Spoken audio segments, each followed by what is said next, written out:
आज का टॉपिक है हमारा मार्कोव मॉडल। कल आपने यूडीसी देख लिया था। यूडीसी में कोई प्रॉब्लम है? No sir. Unique decodable code में कोई प्रॉब्लम है किसी को? No sir. ठीक है। अच्छा, जो लोग अगर मान लो यहाँ पे अवेलेबल नहीं हो पा रहे हैं, उनको वीडियो का लिंक शेयर कर देना।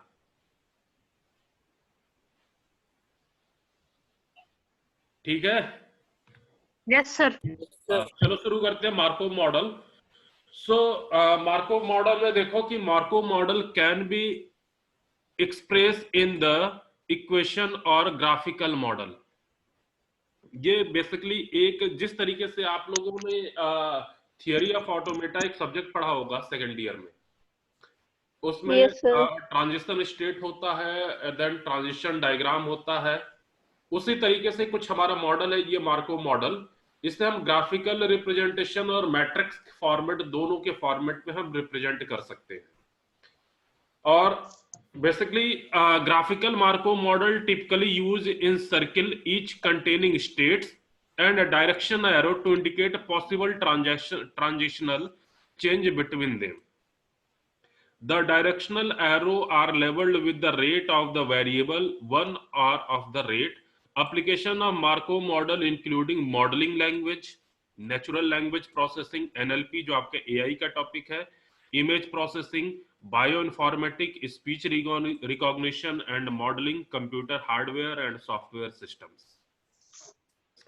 देखो ये बेसिकली हमारा कॉन्सेप्ट है। इस कॉन्सेप्ट को समझते हैं हम एक एग्जांपल से, और वो एग्जांपल हमारा ये है कि सपोज करो कि इस एग्जांपल में देखो कि हमारे पास 3 स्टेट दिए हुए। पहला स्टेट ये है होम, सेकंड स्टेट को हमने नाम दिया टेम्पल, और थर्ड स्टेट को नाम दिया हमने ऑफिस। ठीक है। and state is represented by an circle or oval. Transition probability represented by an arrow. जैसे कि हमने होम से ऑफिस जाने के लिए ट्रांजिशनल प्रोबेबिलिटी है, होम से होम पे ही रहने के लिए ट्रांजिशनल प्रॉपर्टी है, होम से टेम्पल पे जाने के लिए ट्रांजिशनल प्रॉपर्टी है। इसी तरीके से टेम्पल से होम पे आने के लिए भी हो सकता है, टेम्पल से ऑफिस जाने के लिए हो सकता है, टेम्पल से टेम्पल पे हो सकता है, ऑफिस से ऑफिस पे हो सकता है, ऑफिस से होम पे हो सकता है। सबके लिए ट्रांजिशनल प्रोबेबिलिटी हो सकती है, जिस तरीके से आपने डीएफए देखा था। ठीक है। एक स्टेट से दूसरे स्टेट पे जाने के लिए आपको ट्रांजिशन होना जरूरी था डीएफए के केस में। उसी तरीके से मार्कोव मॉडल में भी एक स्टेट से दूसरे स्टेट पे जाने के लिए ट्रांजिशन प्रोबेबिलिटी होना जरूरी है। ठीक है। ठीक है, समझ में आया? अभी तो हम आए हैं। अरे तो आपका इंतजार थोड़ी ना होगा। ठीक है। ठीक है। और सबसे मेन पॉइंट क्या है कि ये जितने भी ट्रांजिशनल प्रोबेबिलिटी है सबका सम 1 आना चाहिए। All transitional probability is equal to 1। ठीक है। अगर ट्रांजिशनल प्रॉपर्टी हमारा 1 है तो ठीक है। अब देखो हम करते क्या है कि सपोज करो कि मैं अपने घर पे बैठा हूं और मेरा डेली का रूटीन है, मैं घर से या तो ऑफिस जाता हूं या घर से मंदिर में जाता हूं या फिर घर से निकल के बाहर घूम घाम के फिर घर पे आ जाता हूं। ठीक है। तो ये सबके रियल लाइफ की कहानी है। अगर सपोज करो कि मैं पूरे दिन में 10 बार घर से बाहर निकलता हूं, 10 बार मैं घर से बाहर निकला तो उसमें 5 बार मैं ऑफिस गया, 1 बार मंदिर गया और 4 बार मैं इधर उधर से घूम के फिर से घर पे आ गया। ठीक है। हाँ ठीक है सर। अरे समझ में आ रहा है? हाँ या ना बोलते रहो भाई। Yes sir. Yes sir. Yes sir आ रहा है। तो मैं कह रहा हूं कि मैं 10 बार जब निकला घर से तो उसमें 5 बार मैं मंदिर गया। तो क्या मैं लिख सकता हूं कि 5 बार मैं मंदिर गया कितनी बार में से? 10 बार में से। ठीक है। So 5 divided is equal to 0.5 probability आ गई। Yes sir. उसी तरीके से मैं ये कह रहा हूं कि मैं 10 बार घर से निकल रहा था जिसमें से 4 बार मैं फिर घर पे ही आ जा रहा हूं, तो then this will be 0.4 probability. Yes sir. होगा कि नहीं होगा? क्लियर है सबको? Yes sir. Again yes sir. तरीके से मैं कह रहा हूं टेम्पल जाने के लिए मैं घर से 10 बार निकला, लेकिन मैं केवल एक ही बार घर पे टेम्पल में गया तो उसकी प्रोबेबिलिटी हमारी 0.1 होगा, 1/10। Yes sir. तो ये हमारी प्रोबेबिलिटी किस तरीके से फाइंड आउट की जाती है, ये है। और इसको हम या तो ग्राफिकल फॉर्मेट में रिप्रेजेंट कर सकते हैं या मैट्रिक्स बना करके रिप्रेजेंट कर सकते हैं कि एक स्टेट से दूसरे स्टेट पे जाने के लिए प्रोबेबिलिटी क्या है, दूसरे स्टेट से तीसरे स्टेट पे जाने के लिए प्रोबेबिलिटी क्या है। वो प्रोबेबिलिटी 0.5, 0.4, 0.1 हम ट्रांजिशन टेबल में लिखेंगे, जो टेबुलर फॉर्मेट का रिप्रेजेंटेशन होगा। तो जितनी भी हमने कहानी यहाँ पे पढ़ी है वो हमारा यही कह रहा है। इसका यूज कहाँ कहाँ पे है, इसका application natural language processing means artificial intelligence में, मॉडलिंग लैंग्वेज में, बायो इन्फॉर्मेटिक्स सेंटर में, स्पीच रिकॉग्निशन में, सॉफ्टवेयर में, हार्डवेयर में, सब जगह है। नाउ मार्कोव मॉडल है क्या? A Markov model is a stochastic, this is a stochastic, stochastic. And what is the stochastic? Stochastic refer to randomly determine process. Randomly कोई sequence नहीं है, किसी भी process को मैं randomly determine कर सकता हूँ। So Markov model is a stochastic method for randomly changing system where it is assumed that future state do not depend on the past state. These models show all possible state as well as the transition, rate of transitions and the probability between them. There are 4 types of Markov model that are used situationally. कब कब use करते हैं, situation पे depend करता है। First is a Markov chain, second one is a hidden Markov model, third one is a Markov decision process, and fourth one is a portability observer Markov decision process. So Markov chain used by systems that are autonomous and have fully observable state. Hidden Markov model used for systems that are autonomous where the state is partially observable. यहाँ पे Markov chain में state जो है fully observable है, hidden Markov में कुछ part hidden रहेंगे, सो partially observable हुआ। Markov decision process is used by controlled system with a fully observable system. Used by control system, here used by the autonomous system. Autonomous मतलब, what is the meaning of autonomy? Anyone, कोई बताएगा? Automatic. Autonomous means होता है कि जिसके ऊपर किसी बाहरी चीजों का कंट्रोल ना हो। ठीक है, जैसे ऑटोनॉमस कॉलेज होते हैं तो ऑटोनॉमस कॉलेज का मतलब उनका कोई भी लेना देना यूनिवर्सिटी से नहीं होता है, लेकिन जो कि एफिलेटेड कॉलेज है उनका लेना देना यूनिवर्सिटी से रहेगा। सो मार्कोव और हिडन मार्कोव दोनों ऑटोनॉमस हैं, इनका किसी से कोई लेना देना नहीं है। बट मार्कोव डिसीजन एक कंट्रोल्ड है, मतलब किसी थर्ड पार्टी के थ्रू कंट्रोल्ड सिस्टम है with the fully observable state. And fourth one is a partially observable Markov decision process used by control system but the state is partially observable. दोनों चारों में क्या है देखो, मार्कोव चेन और hidden Markov model दोनों क्या है, ऑटोनॉमस है। And third fourth Markov decision process and partially observable Markov decision process, ये दोनों जो है वो कंट्रोल्ड है। ठीक है, यस सर। मार्कोव और हिडन मार्कोव में एक फुल्ली ऑब्जर्वेबल स्टेट रखेगा और दूसरा जो हिडन है वो पार्शियली ऑब्जर्वेबल रखेगा। उसी तरीके से मार्कोव डिसीजन प्रोसेस में जो स्टेट है वो फुल्ली ऑब्जर्वेबल होगा और पार्शियली ऑब्जर्वेबल में partial observable state. So this is the difference in all 4 models. ठीक, यस सर। आगे बढ़ा जाए। Yes sir. Okay fine. Now कि ये एग्जांपल सबको समझ में आ गया कि होता क्या है? Yes sir. अब इसका बेनिफिट क्या है? बेनिफिट हम आगे क्वेश्चन देखेंगे, ये हमारा क्वेश्चन है, जब क्वेश्चन देखेंगे तो उसमें हम ये डिस्कस करेंगे कि इसका बेनिफिट क्या है। एक मार्कोव मॉडल का सिनेरियो देखते हैं कि हम वेदर को 3 स्टेट में क्लासिफाई कर रहे हैं। पहला स्टेट है रेन और स्नो, मींस बारिश हो रही है, बारिश को पड़ रहा है, कोई भी एक मान लो। दूसरा स्टेट है कि क्लाउडी है, और तीसरा स्टेट है सनी है। ये पहला स्टेट है जिसमें पानी बरस रहा है, ये दूसरा है जिसमें बादल हैं, और तीसरा है जिसमें पूरा का पूरा धूप हो रहा है। Means this is a rainy session, this is a cloudy, and this one is a sunny. The weather of the some city found following weather change pattern. जैसे आज का पैटर्न हमने तो ट्रांजिशन टेबल बनाया हुआ है। इसमें क्या हो गया कि रो वाइज हमने रेनी ले लिया, क्लाउडी ले लिया और सनी ले लिया।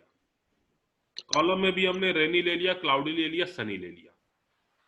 तो आज और कल means this one is a today, जो कॉलम है वो टुडे शो कर रहा है, और टुमारो जो रो है उसको शो कर रहा है। सो रेन से रेनी का ट्रांजिशन प्रोबेबिलिटी है। अगर आज रेनी हो रहा है तो टुमारो जो रेनी होगा उसकी ट्रांजिशनल प्रॉपर्टी है कि 0.4, मींस 0.4 चांस प्रोबेबिलिटी 0.4 की है कि कल भी हमारा मौसम बरसात वाला होगा। रेनी से क्लाउडी पे जा रहा है, इसका मतलब ये है कि ये प्रोबेबिलिटी है कि कल हमारा जो सेशन होगा या कल जो सीजन होगा, सॉरी, वो हमारा क्या होगा, वो क्लाउडी होगा, उसकी प्रोबेबिलिटी 0.3 है। आज अगर रेनी है, कल सनी होने की प्रोबेबिलिटी भी हमारी कितनी है, 0.3 है। अब इसमें दो तीनों को ऐड कर लेंगे तो आपको मिल जाएगा कि 1 मिलेगा कि नहीं, 0.4, 0.3, 0.3 ऐड करोगे तो 1.0 आएगा। Yes, sir. Yes, sir. हमारे कंडीशन सेटिस्फाई कर रहा है कि all transitional property will be 1। तो ऑल ट्रांजिशन जितना हो रहा है वो 1 है। दूसरा सिनेरियो हम देखते हैं कि अगर आज मौसम क्लाउडी है, हम फ्यूचर फॉरकास्ट करना चाह रहे हैं कल का, लेकिन आज का मौसम क्लाउडी है, तो इसकी प्रोबेबिलिटी 0.2% है कि कल बारिश हो, 0.6% है कि कल भी क्लाउडी हो, और 0.2% है कि कल धूप हो। Again all transitional probability will equal to 1। Yes, sir. 0.2 plus 0.6 plus 0.2 is equal to 1। 1. Third scenario हम ये देख रहे हैं कि suppose today is a sunny day. अगर आज धूप है तो कल की प्रोबेबिलिटी ये हो सकती है कि कल बारिश हो, उसकी प्रोबेबिलिटी 0.1%, सॉरी 0.1। कल क्लाउडी सेशन हो, उसकी प्रोबेबिलिटी 0.1 है, और कल धूप निकले, इसकी प्रोबेबिलिटी 0.8 है। तो अगेन अगर हम तीनों ट्रांजिशनल प्रोबेबिलिटी को ऐड करें, again this will B 1.0। Clear? Yes, sir. Yes, sir. Yes, sir. Everything is fine. Yes, sir. Yes, sir. ये हमारा ट्रांजिशन टेबल हुआ कि हम किस तरीके से आज को मैं बेस मान करके फ्यूचर फॉरकास्ट करने के लिए एक ट्रांजिशन टेबल बना रहा हूं। अब इन ट्रांजिशन टेबल को जिस तरीके से आप फाइनाइट ऑटोमेटा में ट्रांजिशन टेबल को ट्रांजिशन डायग्राम में कन्वर्ट करते थे, या ट्रांजिशन डायग्राम को ट्रांजिशन टेबल में कन्वर्ट करते थे, ऑन द सेम बेसिस हम यहाँ पे भी हम ट्रांजिशन टेबल को ट्रांजिशन डायग्राम में कन्वर्ट कर रहे हैं। So this one is a first state rain, second state is a cloudy, and third state is a sunny. So पहले भी देखो कि आज अगर रेन है तो कल की प्रोबेबिलिटी दिया हुआ कि कल भी रेन हो, तो उसकी प्रोबेबिलिटी हमारी 0.4 है। देखो रेन से रेन के लिए प्रोबेबिलिटी हमारी 0.4। सो आज अगर रेन है तो कल भी रेन हो, उसकी प्रोबेबिलिटी क्या 0.4 है। Yes, sir. Clear? Yes, sir. हाँ, आज अगर रेन है तो कल अगर क्लाउडी होगा तो उसकी प्रोबेबिलिटी 0.3 है। सो आज अगर रेनी सेशन है तो कल की प्रोबेबिलिटी क्या है, 0.3 है।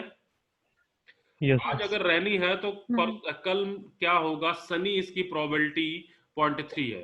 तो आज अगर रेन है तो कल की सनी होने की प्रोबेबिलिटी कितनी है, 0.3 है। 0.3. On the same basis second state हमने क्लाउडी लिया, तो आज अगर क्लाउडी है, कल भी क्लाउडी रहे, कल भी क्लाउडी रहे, तो उसकी प्रोबेबिलिटी 0.6 है। Yes, sir. ठीक है? आज अगर क्लाउडी है तो कल सनी हो, इसकी प्रोबेबिलिटी 0.2 है। आज अगर क्लाउडी है, कल सनी हो, तो प्रोबेबिलिटी 0.2 है। yes, sir. आज अगर क्लाउडी है, कल रेन हो, इसकी प्रोबेबिलिटी 0.2% है। आज अगर क्लाउडी है, कल rain 0.2% probability. On the same scenario state 3 लेते हैं, स्टेट 3 सनी है, तो कल सनी हो इसकी प्रोबेबिलिटी हमारी 0.8 है। तो आज सनी है कल भी सनी हो तो इसकी प्रोबेबिलिटी हमारी 0.8। आज अगर सनी है कल रैनी हो तो उसकी प्रोबेबिलिटी 0.1, एंड आज अगर सनी है कल क्लाउडी है तो उसकी भी probability 0.1। So this is the transition table and this one is a transition diagram. Clear? Yes, sir. Yes, sir. And here each state correspond to one observation. Sum of outgoing age weight is 1. देख लो कहीं से भी किसी भी state से जो outgoing edge निकल रही है सबको अगर ऐड करेंगे तो आपकी प्रोबेबिलिटी 1 ही आएगी। Yes, sir. क्यों आएगी? देखो रेंज से हमारा सब 0.4 0.3 0.3 निकल रहा तो सबको ऐड करोगे तो 1 होगा। Yes, sir. देखो यहाँ 1 से हमारा 0.3 गया, 1 से 0.3 गया और 1 से 0.4 गया तो 1 हुआ। सनी वाले से देख लो, सनी पे 0.8 हुआ, फिर वहां 0.8 पे गया 0.1 हुआ, 0.1 हुआ, 0.1 हुआ तो 1 हो गया। 0.1 is equal to 1.0। Again cloudy से क्लाउडी पे 0.6, क्लाउडी से रेन पे 0.2 एंड क्लाउडी से सनी पे 0.2। Again this will B 1.0। 1. Clear? Yes, sir. Yes, sir. Now एक हमारा क्वेश्चन है, this one is a question, पहले आप लोग पढ़िए इसको।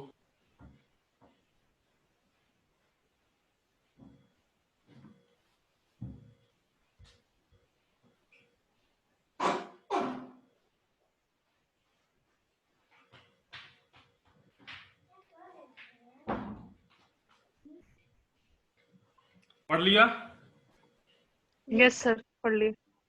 So इसमें लिया है what is the probability that the weather for the next 7 days will be sun, sun, rain, rain, sun, cloudy, sun when today is sunny। अगर आज सूरज निकला हुआ, आज धूप है, तो क्या प्रोबेबिलिटी है कि नेक्स्ट डे 7 डेज में पहला दिन सनी हो, दूसरा दिन भी सनी हो, तीसरा दिन रेन का हो, चौथा दिन भी रेन का हो, पांचवा दिन सन हो, छठे दिन क्लाउडी हो और सातवें दिन सन हो। इसकी क्या प्रोबेबिलिटी है? ये क्वेश्चन पूछा हुआ है। तो यहां पे हमने 3 स्टेट एज्यूम कर लिया। ये क्लियर हो रहा है आप लोगों को या फिर बड़ा करूं? सर बड़ा कर दीजिए थोड़ा। अब ठीक है? Yes sir. दिखाई दे रहा है सबको बड़ा? Yes sir. Yes sir clear है। क्लियर है? सो इसमें देखिए कि हमने 3 स्टेट लिया हुआ है। एक स्टेट का नाम हमने रखा S1, second state is S2 and third state is S3। S1 को हमने एज्यूम कर लिया this is a rain, S2 को हमने एज्यूम कर लिया this is a cloudy session and S3 is a sunny. अब हमें फाइंड आउट करना what is the probability of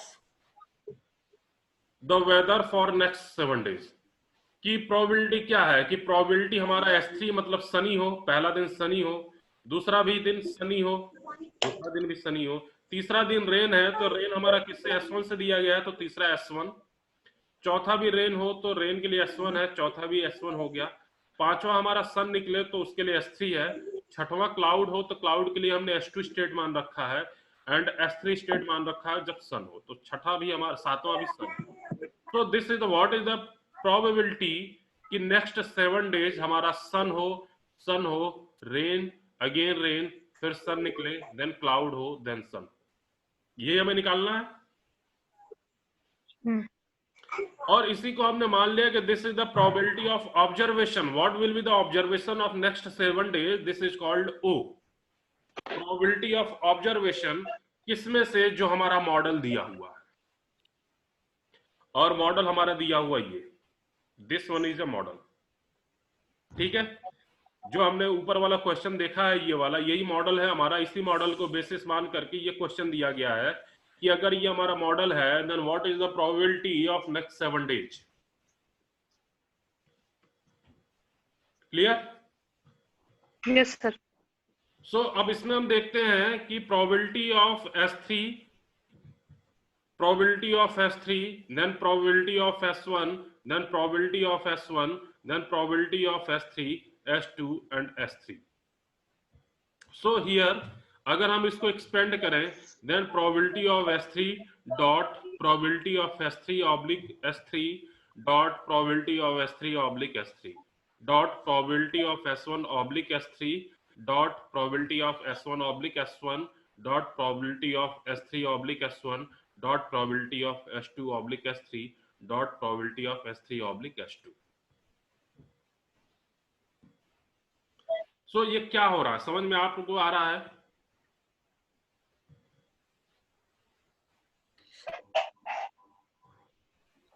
नहीं आ रहा है। नहीं आ रहा है ना? आ रहा है क्या जबरदस्ती। जबरदस्ती? सर इसमें ये नहीं सर, आ रहा है, बता रहे हैं हाँ। सर। ये क्वेश्चन दिया है ना कि हाँ। मतलब पहले शनि है, उसके बाद फिर शनि है, तो मतलब शनि तो S3 पे है, तो हाँ S3 से S3 जाना है हम लोगों को। जी, तो गुड हम लोगों को उसी की गुड। प्रोबेबिलिटी देखनी है। और फिर सर वो सेकंड वाले में भी शनि है, तो अभी भी हम लोग शनि पे ही हैं, तो फिर S3 से S3 पे ही जाना है। गुड मतलब दोनों बार S3 पे ही जाना है। जी। फिर सर नेक्स्ट वाले स्टेप में S3 से S1 जाना है हम लोगों को। तो S3 मतलब शनि से रेन पे जाना है, हाँ तो S3 से S1 जाएंगे तो उसकी प्रोबेबिलिटी देखेंगे, 0.1 दी है जो, हाँ। ऐसा ही है। नहीं आया। नहीं आया? अरे एक बात कोशिश करना, अगर हो गया तो ठीक है, नहीं तो फिर हम लोग अगले लेक्चर में बताएंगे आपको, लेकिन आप लोग खुद पहले इस क्वेश्चन को नोट कर लो। ठीक है।